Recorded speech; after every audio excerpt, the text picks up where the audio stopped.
Hey gang, show number 7 with the big show, Terry Scroggins down in Florida on a little public lake that we've actually taped different Zona shows, commercials on.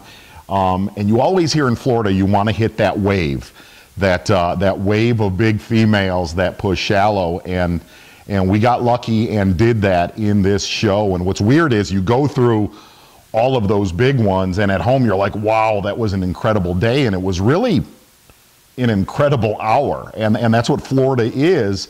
It's a timing thing where weather and big ones come together. There was one bullet in our gun really this entire show, and this is as sad as it sounds. It was this little tackle box right here. It was a 1/2 ounce structure jig with a standard Strike King black and blue Rage Craw. And the reason why we picked that jig is I had every other jig in my boat, whether it's a hack attack jig or a swim jig.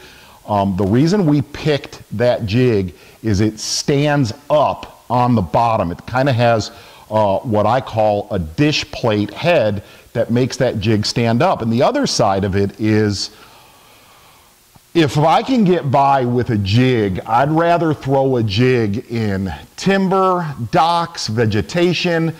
For the simple point, your hookup percentage on a jig is exponentially better than a standard soft plastic. As far as the weaponry, 7-foot 4-inch Daiwa Tatula Takahiro Omori rod, which is a pitch and stick. It has a little bit softer tip, but it has a lot of backbone. High-speed Tatula reel.